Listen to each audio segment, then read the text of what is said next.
आप देख रहे हैं आज तक, आपके साथ मैं हूं चित्रा त्रिपाठी। खबरदार में अब हम आतंकवादियों के प्रिय देश पाकिस्तान के प्रधानमंत्री की शांति वाले डायलॉग से भरी ड्रामेबाजी का विश्लेषण करने जा रहे हैं, क्योंकि अब हम आपको इमरान खान की जिस इच्छा के बारे में बताने वाले हैं उसे जानकर आपको हैरानी होनी पक्की है। हो तो यह भी सकता है कि आपको हंसी आ जाए और आपकी हंसी रुकने का नाम ना ले। तो खबर यह है कि पूरी दुनिया में आतंकी देश के तौर पर पहचान हासिल कर चुके पाकिस्तान के प्रधानमंत्री Imran Khan Nobel peace prize, जी हां, नोबेल पीस प्राइज हासिल करने के इच्छुक हैं। इमरान की इच्छा पूरी करने के लिए उनकी सरकार ने, एक मंत्री ने बाकायदा पाकिस्तान की नेशनल असेंबली में प्रस्ताव भी पेश कर दिया। तो अब सवाल यह है कि इमरान खान के मन में नोबेल शांति पुरस्कार की इच्छा कैसे जागी और आखिर इमरान खान के मन में नोबेल शांति पुरस्कार का लड्डू फूटा कैसे। करारदाद में मुतालबा किया गया है कि अमन के लिए खिदमात पर वजीर आजम इमरान खान को नोबेल इनाम दिया जाए। ये तो गजब ही हो गया। आतंकवादियों की सबसे बड़ी शरण स्थली के तौर पर विश्व कुख्यात पाकिस्तान के वजीर आजम इमरान खान को अब नोबेल का शांति पुरस्कार चाहिए। अरे भाई, क्यों चाहिए? ऐसा क्या कर दिया इमरान खान ने कि वो खुद को शांति का दूत समझने लगे? बताइए तो जरा।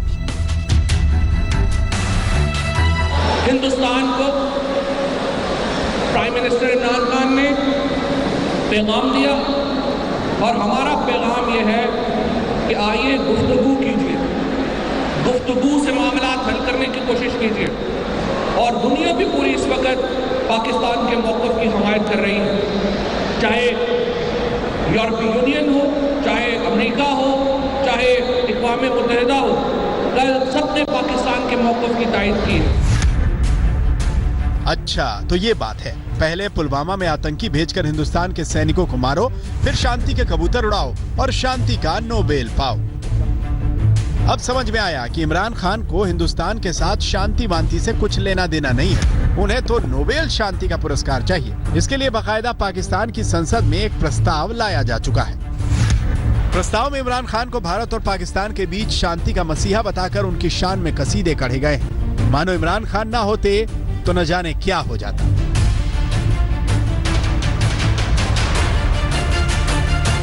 फवाद चौधरी ने ये करारदाद कौमी असम्बली सेक्रेटेरिएट में जमा करवाई है, जिसमें कहा गया कि हालिया पाक भारत कशीदगी के दौरान वजीर आजम ने बहुत एहसन तरीके से मामला को कंट्रोल में रखा। वजीर आजम के फाल किरदार की वजह से दोनों ममालिक जंग से फिलहाल बचे में हैं और वजीर आजम ने कमाल महारत से तमाम सूरत हाल को अमन की जानिब मुड़ा है। देखते ही देखते पाकिस्तान में इमरान खान को नोबेल शांति पुरस्कार देने की मुहिम चल पड़ी। सोशल मीडिया पर इमरान खान को नोबेल पीस प्राइज के हैशटैग ट्रेंड करने लगे तो अमेरिका के मशहूर कॉमेडियन जेरेमी मैक भी खुद को रोक नहीं पाए। उन्होंने ट्वीट किया कि क्या ओबामा का नोबेल पीस प्राइज छीनकर इमरान खान को नहीं दिया जा सकता। पाकिस्तान के टीवी चैनलों पर इमरान खान को नोबेल शांति पुरस्कार की दौड़ का सबसे मजबूत दावेदार प्रोजेक्ट किया जाने लगा। मैंने तो यहां तक ये कहा है कि अगर इमरान खान बहैसियत वजीर आजम इस साल या अगले साल तक अफगानिस्तान का पाकिस्तान जो अमन बहाल करवाने में कामयाब होता है और अगर हिंदुस्तान के साथ ताल्लुकात में मुज़ाकरात भी शुरू हो जाते हैं तो मेरी नज़र में तो इमरान खान एक स्ट्रॉन्ग कंटेंडर बन सकते हैं, खासतौर पे अफगानिस्तान को सामने रखते हुए नोबेल पीस प्राइज की। इसे कहते हैं कहीं पे निगाहें कहीं पे निशाना। पाकिस्तान को भारतीय एयरफोर्स के विंग कमांडर अभिनंदन को 60 घंटों के अंदर अंदर छोड़ना पड़ा।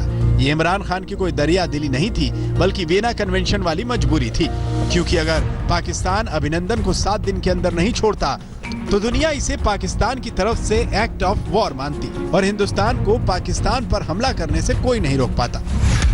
इमरान खान ये बात जानते थे, लेकिन वो दिखा ऐसे रहे थे जैसे उन्होंने अभिनंदन को छोड़कर भारत पर कोई एहसान कर दिया।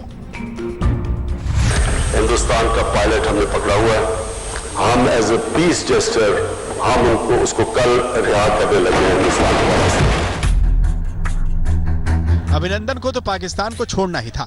इमरान को अगर वाकई शांति का नोबेल चाहिए तो उन्हें अपने प्रिय आतंकवादियों का मोह छोड़ना होगा। मसूद अजहर और हाफिज सईद जैसे आतंकवादियों पर लगाम लगानी होगी। और जब तक इमरान ये नहीं करते तब तक ना तो हिंदुस्तान से बातचीत के हकदार हैं और नोबेल शांति पुरस्कार का सपना देखना तो वो छोड़ ही दें। Now, he is not saying he is going to act against the terror camps. Now the whole demand in Pakistan, in his party is, now we should try for Nobel Peace Prize for Imran Khan. Let him take it. But does it really help Pakistan? I know you know the monster that they have created in their country, tried to use it as a state policy in all these years, has also consumed them so much in the last 10 years or so. But they don't change. They continue to use it as a state policy. Wing commander अभिनंदन को वापस भेजकर इमरान खान चाहे जितना मर्जी इतरा रहे हों और उनके मंत्री उन्हें नोबेल शांति पुरस्कार का दावेदार समझ रहे हों, लेकिन सच क्या है ये इमरान खान भी जानते हैं। जिस देश में आतंकवादी खुलेआम घूमते हो, जिस देश की सेना आतंकवादियों के साथ खड़ी हो, उस देश का प्रधानमंत्री किसी सम्मान का नहीं बल्कि सिर्फ अपमान का हकदार होता है। माना यह जा रहा है कि इनका ये कहना कि इमरान खान प्राइम मिनिस्टर को नोबेल पीस प्राइज दिया जाए एक ग्लोरीफाइंग इवेंट ज़रूर है, एक ग्लोरीफाई करने का तरीका ज़रूर है, क्योंकि पाकिस्तान ने कहा है कि पाकिस्तान की तरफ से ये एक पीस जेस्चर के तौर पे उनको वापस भेजा गया है। बहरहाल ऑफिशियली पाकिस्तान ने उनको prisoner of war he declare किया है। फॉरेन ऑफिस की प्रेस रिलीज सामने है, उसमें उनको प्रिजनर ऑफ वॉर डिक्लेयर किया गया है। लेकिन फिर भी इस तरह के वाक़े के लिए नोबेल पीस प्राइज़ देना लगता ऐसा है कि पाकिस्तान की तरफ से इस पूरे वाक़े को लेके ग्लोरीफाई करने की कोशिश की जा रही है। इस्लामाबाद से हमजा अमीर, आज तक। तो अब आपको समझ आ ही गया होगा कि पाकिस्तान के शातिर दिमाग में ऐसा क्या चल रहा था कि उसने बिना कोई नानुकुर इतनी आसानी से भारत के वीर अभिनंदन को छोड़ कैसे दिया। लेकिन दुनिया अब पाकिस्तान की किसी चाल में नहीं फंसने वाली, क्योंकि अमन की बातें करने से ना तो कोई शांति का दूत बन जाता है और ना ही नोबेल शांति पुरस्कार का दावेदार, जैसा कि इमरान खान खुद को समझ रहे हैं और ये समझने के लिए तैयार नहीं है कि नोबेल पुरस्कार की इच्छा पालने से पहले उन्हें आतंकवादियों को पालना बंद करना होगा।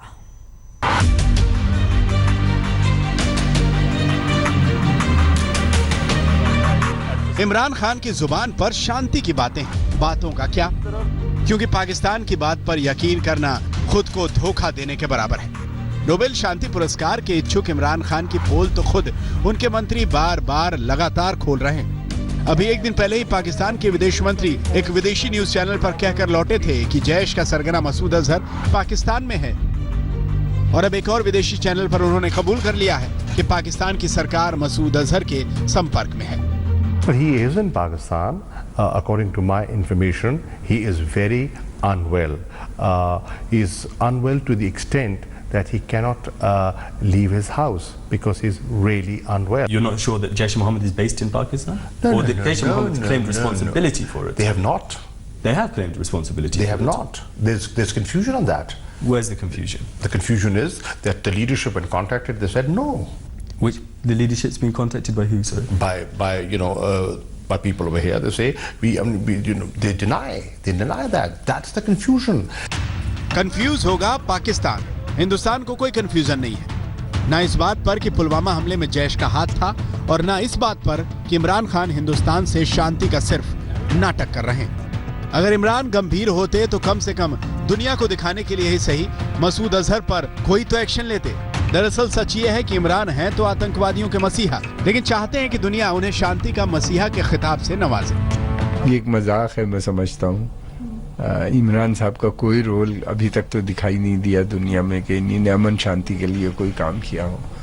इनको पाकिस्तान में लोग कहते हैं कि यह सेना के पोस्टर बॉय हैं और तालिबान खान के नाम से भी पुकारे जाते हैं, क्योंकि इनके एक बड़े घनिष्ठ संबंध आतंकवादी संगठनों से हैं। और फिर उसके बाद ये सेना की मदद से इन्होंने इलेक्शन जीता है और ये स्वयं कहते हैं कि सेना के साथ हम मिल के काम करेंगे। तो ये कैसे आदमी को एक जो ऐसी बातें करे उसको कहीं नोबेल प्राइज मिलता है। एक तरफ इमरान खान शांति के नोबेल को पाने के लिए तड़प रहे हैं, अपनी ख्वाहिश को पूरा करने के लिए भारत से शांति की अपील कर रहे हैं, और दूसरी तरफ पुलवामा के जिम्मेदार मसूद अजहर का नाम तक लेने में उनकी खिखी बंध रही है। कोई भी सॉवरेन मुल्क इजाजत नहीं देता अपने मुल्क में किसी तरह का अटैक। लेकिन हमने बार बार फिर ये कहा उनको कि आप हमें एक्शनेबल इंटेलिजेंस दें। अब आज पहुंचा डॉसियर हिंदुस्तान का, आज उन्होंने पुलवामा के ऊपर डॉसियर भेजा है, लेकिन आज वो डॉसियर भेजा है और 2 दिन पहले पाकिस्तान पे अटैक भी कर दिया। इमरान मियां, अब सिर्फ बातों से काम नहीं चलेगा। अगर आप वाकई भारत से शांति के हक में हैं, तो आपको आतंकवादियों पर एक्शन लेना होगा। और रही बात मसूद अजहर की, तो उसकी बीमारी के बारे में तो आपके विदेश मंत्री बता ही चुके हैं। लेकिन हमें पता है कि अब हिंदुस्तान से जंग लड़ने का शौकीन मसूद अजहर इन दिनों जिंदगी और मौत की जंग लड़ रहा है। पिछले करीब 4 महीनों से मसूद अजहर का रावलपिंडी के आर्मी बेस अस्पताल में इलाज चल रहा है। खबर है कि मसूद अजहर की दोनों किडनियों ने काम करना बंद कर दिया है।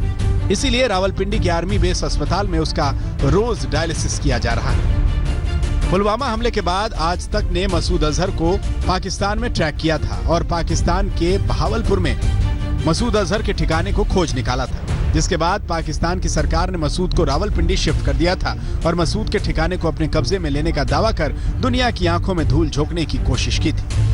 इसी सिलसिले में बहावलपुर में एक मदरसे का इंतज़ामी कब्जा जो है वो पंजाब हुकूमत ने लिया।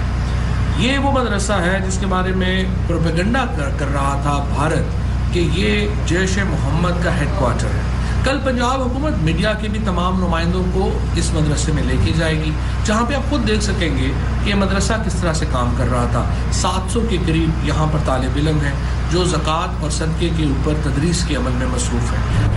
एक तरफ पाकिस्तान सेना के डॉक्टर मसूद अजहर की जिंदगी बचाने में जुटे हैं, तो दूसरी ओर पाकिस्तान की सरकार मसूद अजहर को दुनिया की नजरों से बचाने में जुटी है। लेकिन इमरान खान का कॉन्फिडेंस देखिए कि वो नोबेल शांति पुरस्कार की ख्वाहिश पाले बैठे हैं। इस्लामाबाद से हमजा आमिर के साथ आज तक ब्यूरो। वैसे इस पूरे मामले में हमारी राय तो यही है कि इमरान खान अपने लिए नोबेल शांति पुरस्कार की इच्छा को त्याग कर पाकिस्तान के दामन पर लगे आतंकी देश वाले दाग धोने की कोशिश करें, क्योंकि नोबेल शांति पुरस्कार यूं ही नहीं मिलता, ऐसे सम्मानों को कमाना पड़ता है। इसीलिए इमरान शांति की ड्रामेबाजी बंद करें और अपने आतंकवादियों पर कोई ठोस कार्रवाई करें, यही पाकिस्तान के हित में है। आगे बढ़ते हुए उधर विंग कमांडर अभिनंदन को भारत को सौंपकर इमरान खान ने भारत के कुछ लोगों का थैंक यू तो बटोर लिया, लेकिन इमरान खान के पाकिस्तान का सच क्या है, ये वहां की फौज की करतूत और उनके भेजे आतंकवादियों के कारनामों से पता लगता है। जम्मू कश्मीर के हंदवाड़ा से आतंकवादियों में मुठभेड़ के दौरान भारत के 4 जाबाज शहीद हो गए हैं। शहीद होने वालों में गुलाम मुस्तफा और नसीद अहमद जम्मू कश्मीर पुलिस के सिपाही थे, जबकि बाकी 2 जवान सीआरपीएफ के थे। हंदवाड़ा में जिन 4 जवानों की शहादत हुई, उस एनकाउंटर में 2 आतंकी भी मारे गए। इन आतंकवादियों में से एक ने घायल होने के बाद खुद के मर जाने का नाटक किया और फिर सर्च ऑपरेशन के दौरान अचानक से जवानों पर गोली चला दी। एक और हंदवाड़ा में देश के जवानों की जान गई, तो दूसरी ओर पुंछ में पाकिस्तान की फायरिंग से एक परिवार पर शामत आ गई। वहां पाकिस्तानी फायरिंग से एक महिला और उसके 2 बच्चों की मौत हो गई। जिन बच्चों की मौत हुई उसमें से एक की उम्र 5 साल थी, जबकि दूसरे की उम्र सिर्फ 9 महीने थी। इन बच्चों की मौत भी अपने आप में बताने के लिए काफी है कि पाकिस्तान का पाप कितना बड़ा है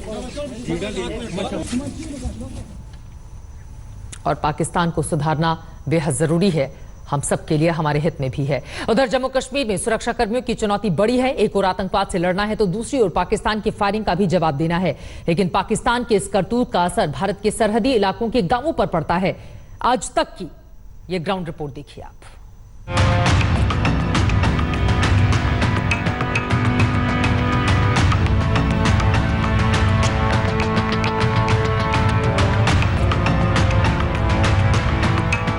पाकिस्तान के असली चेहरे की तस्वीर भारत के सरहदी गांवों के दरो दीवार पर चस्पा है।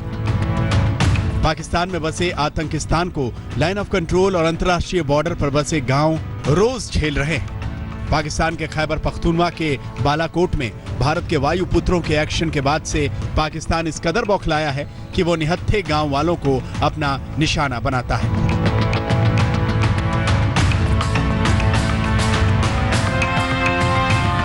ये जम्मू के आरसपुरा का सुचेतगढ़ है। आजकल संवाददाता पूजा शाली इस कठिन हालात में रोजमर्रा की जिंदगी का नब्ज लेने पहुंची, तो पता चला जबकि यहाँ तो पाकिस्तानी गोलों की दहशत ऐसी है कि लोग बस जिंदगी सलामत रहे इसी फिक्र में डूबे रहते हैं। ये एक्सप्लोडेड मोर्टार शेल्स, ये एक एविडेंस है कि पाकिस्तानी ट्रूप सिर्फ फॉरवर्ड पोस्ट पर अटैक नहीं करते, लेकिन यहाँ जो आबादी रिहायशी इलाके हैं उनको भी टारगेट किया जाता है। और यहाँ पे जब ये फटते हैं तो इम्पैक्ट घरों में, लोगों पे, जानवरों पे भी उतना ही पड़ता है। सवाल अब ये उठेगा सरकार से कि किस तरह से भारत सरकार भी अपने गांव वालों को बचाव रखती है और इंश्योर करती है कि डर में जिंदगी ना निकल जाए, बस ये सोचते हुए कि क्या जाके अपना काम करें, अपनी जिंदगी जिए या अपने आप को बंकरों और मोर्चों में छुपते रहें। और सबसे बड़ा सवाल कि इसको तोहफा बनाने की बजाय इंडिया पाकिस्तान का तनाव कब कम होगा। भारत और पाकिस्तान के बीच 2003 में युद्ध विराम समझौता हुआ था, लेकिन ऐसा कोई साल नहीं गया जब पाकिस्तान ने इसका उल्लंघन ना किया हो। पाकिस्तान ने सीजफायर को आतंकवादियों को कवर देने का जरिया बनाया है। फॉरवर्ड पोस्ट पर तो भारतीय सुरक्षाकर्मी पाकिस्तान को उसी की भाषा में जोरदार जवाब देते हैं, लेकिन फिर भी कई सरहदी गांव ऐसे हैं जहां पाकिस्तान के गोलों का असर लोगों की आम जिंदगी पर असर डाल जाता है। अगर हादसे में जान बच जाए तो फिर मुस्कुराहट से घर में ये तोहफा बन जाता है। ये वो मोर्टार शेल है जो पाकिस्तानी आर्मी की तरफ से यहाँ सुचेतगढ़ गांव में, जो आरएसपुरा जम्मू डिवीजन में पड़ता है और ये बिल्कुल बॉर्डर है पाकिस्तान का ये गांव, और सालों से यहाँ पे शेलिंग फायरिंग जो है परिवारों ने बर्दाश्त की है। और ये शेल देखिए, ये जब फटा था यहाँ पे मकान पे, सिविलियन एरिया आबादी में, तो देखिए परिवार को क्या झेलना पड़ा। दीवारों पे जो स्प्लिंटर गिरते हैं इस शेल के, जब ये फटता है मोर्टार शेल, तो पूरी दीवारों में ये छेद हो जाते हैं, पूरे मकान में ऊपर छत तक। आप देखिए, ये देखिए सारा यहाँ पे, ये हम आपको इसीलिए दिखा रहे हैं ताकि आपको पता चले कि पोस्ट से कितना दूर है ये मकान, और फिर भी यहाँ के जो गांव वाले हैं उन पे प्रेशर पड़ता है। आइए उनसे बात करते हैं ताकि आप समझें कि किस तरह से जिंदगी गुजरती है इंडिया पाकिस्तान बॉर्डर पे। आप हमें बताइए, ये जो शेल है हाथ में, अभी तो खिलौना है, घर में सजा के रखा है, लेकिन उस वक्त क्या हुआ था, कब की बात है? उस समय तो ऐसा लगा था कि जैसे मौत रूबरू देखी हो। अच्छा। हाँ, बहुत भयानक सीन था वो वाला। मैं भी जहाँ पे पास में ही खड़ा था, सुबह का 9 बजे का टाइम है, जब अचानक से आकर गिरा, कोई समझ नहीं आया, लेकिन उस समय ऐसा लगा कि रूबरू मौत आ गई है सामने। लास्ट लगी आपके परिवार में किसी को इसका स्प्लिंटर भी लगता है, छर्रा होता है इससे, इससे एक छर्रा निकलता है जो पूरी दीवारों में लोगों को भी हिट कर जाता है अगर आसपास कोई खड़ा हो। पापा ही पास में खड़े थे, उसको बाजू और टांग पे लगी। अच्छा। मुझे आंखों में लगी थी। आंख में लग गई आपको? फिर मैं हॉस्पिटल में था, वहाँ पे ऑपरेशन करवाया, तो फिर थोड़ा सा ठीक हो गया। तो जहाँ पे बॉर्डर में रहना बहुत मुश्किल है, बहुत आर्मी वालों ने, पाकिस्तान आर्मी वालों ने बहुत जीना बहुत मुश्किल कर दिया है। जब आप लोग मकान में होते अंदर होंगे तो अंदर तो आपको नहीं लगता है शेल, या अंदर भी लगता है? अंदर भी लग जाता है। अंदर भी कभी कभी ऐसा होता है, छत पे पड़ जाता है ना, तो उसमें ना काफी जो ना तोड़ जाता है, अंदर जो पड़ जाता है, तो अंदर जो भी हो ना, जितने भी जीव बैठे हुए उनको भी लग सकता है। आपको कभी लगी है? हाँ जी, लगी है मुझे। ये बाहों पर ना लगी थी मुझे, ये लगी थी यहाँ पर। ये है मार्क है यहाँ पे। हाँ जी, ये इस पे ऑपरेशन कराया था, पर बाद में ये तो ठीक हुआ। तो ये क्या छर्रे का मार्क होता है? हाँ जी, छर्रा। जब बम पड़ता है ना, तो वो फट जाता है, तो जो फटता है ना, तो उसका छर्रा बन जाता है। छर्रा जब जहाँ भी जाता है ना, वो सब खत्म कर जाता है। भारत के वीर अभिनंदन जिस वक्त देश की सरहद में दाखिल हो रहे थे, उसे पाकिस्तान की प्रोपेगेंडा मशीनरी ने इमरान खान का अमन का पैगाम बताया। भारत में भी कुछ लोग थैंक यू इमरान बोलने लगे, लेकिन इमरान की अमन पसंदगी का सच क्या था, इसे भारत में सरहद पर खड़े जवान और उन इलाकों में बसे आम लोग महसूस कर रहे थे। ये नौशेरा सेक्टर में दागे गए एक गोले का खोखा है। अभिनंदन की रिहाई के वक्त नौशेरा, मेंढर, बालाकोट और कृष्णा घाटी सेक्टर्स में भारत के सुरक्षा बलों की पोस्ट और वहां के रिहायशी इलाकों पर पाकिस्तान फायरिंग करता रहा। पाकिस्तान की हुकूमत और वहां की फौज भारत से 30 साल से छद्म युद्ध लड़ रही है। अब जबकि भारत ने इरादा जता दिया है कि उनके हथकंडों पर भारत सीमा पार एयर स्ट्राइक जैसे कदमों से भी नहीं हिचकेगा, तो पाकिस्तान की बौखलाहट बढ़ गई है। इसीलिए वो भारत की एयर स्ट्राइक के बाद उकसावे की कार्रवाई में जुट गया और उसका खामियाजा देश के सरहदी इलाकों के लोग भुगत रहे हैं। कि हमारी ये रिक्वेस्ट है मोदी साहब से, हम यहाँ से कोई भी नहीं जाएंगे, लेकिन इसको मुंह तोड़ करके जवाब देना है। हमारा कोई भी अगर कोई आदमी बर्बाद होता है तो होने दो। आज रात भर पूरा, कल रात को भी, आज रात को भी, आज चौथी रात है, 4 दिन से वहाँ गोले गिर रहे हैं। लोग अपने घरों में डरे हुए हैं, लोग कहते लोगों का यही कहना है कि हम घर से बाहर जाएंगे, हो सकता है वापस घर आए ना आए, रास्ते में कुछ हो जाए, क्योंकि कोई पता नहीं है किस टाइम फायर हो जाए। पाकिस्तान से मिल रहे इस जख्म के बावजूद भारत में ये जनमत तैयार हो रहा है कि अब की बार भारत पाकिस्तान को सुधरने का एक और मौका नहीं दे सकता। पूजा शाली के साथ सुनील जी भट्ट, जम्मू, आज तक। मुंह में अमन, बगल में आतंकवाद, पाकिस्तान का ये चरित्र है और इसी वजह से इमरान खान को थैंक यू बोलना बंद करना होगा हमारे लोगों को। लेटेस्ट खबरों के लिए यूं ही देखते रहिए आज तक और इस वीडियो के पसंद आने पर लाइक, शेयर एंड सब्सक्राइब करना ना भूलें।